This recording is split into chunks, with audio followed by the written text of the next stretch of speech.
বলিউড বাদশাহ শাহরুখ খানকে এক নজর দেখার জন্য লাখো কোটি ভক্ত অনুরাগী যেমন চাতকের মতো অপেক্ষা করে, তেমনি অনেক তারকাও কিং খানের সান্নিধ্য পেতে মরিয়া হয়ে থাকে।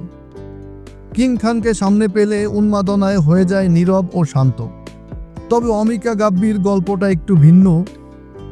প্রথম সাক্ষাতে তিনি শাহরুখ খানকে চুপ করিয়ে দিয়েছিলেন, কিন্তু কিভাবে? একটি সাক্ষাৎকারে অমিকা গাব্বি জানিয়েছেন, শাহরুখ খানের সঙ্গে তার প্রথম মোলাকাত বড়ই অদ্ভুত ছিল। অ্যাটলির সঙ্গে জওয়ান সিনেমায় কাজ করেছিলেন শাহরুখ খান, তাই অ্যাটলির পরিচালিত সিনেমা বেবি জনের মহরতে এসেছিলেন শাহরুখ খান, আর সেখানেই ছিলেন অমিকা।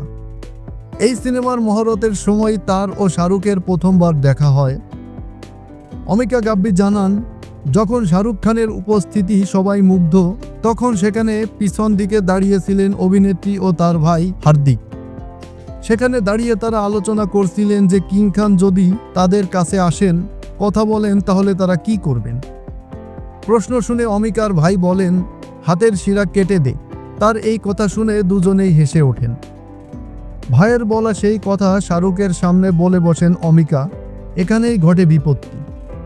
অমিকা গাব্বি জানান, শাহরুখ খান যখন বেবি জন ছবির সেট ছেড়ে বেরিয়ে যাচ্ছিলেন, সেই সময় তিনি আমার দিকে আসেন এবং আমাকে শুভেচ্ছা জানিয়ে বিদায় জানান। এসআরকে আমায় বলেন, আচ্ছা আসি তবে। আমি জবাবে বলি, আপনার সঙ্গে আলাপ হয়েছে, অনেক ভালো লাগলো স্যার। আমার ভাই বলছিল হাতের শিরা কেটে দিতে যখন আপনার সাথে দেখা হবে, কিন্তু আমি তো সেটা করব না। অমিকা গাব্বির এটা বলায় নাকি দুজনেই অনেকক্ষণ চুপ ছিলেন। শুধু তারা দুজন না, সবাই চুপ করে যান। তারপর শাহরুখ খান চুপচাপ বেরিয়ে যান। অভিনেত্রী আরও বলেন, শাহরুখ খান বেরিয়ে যেতেই প্রোডাকশন থেকে একজন ছুটে এসে জিজ্ঞেস করে, তুমি কি সত্যিই হাত কাটার কথা বললে? আমার ভাই মজা করেছিল।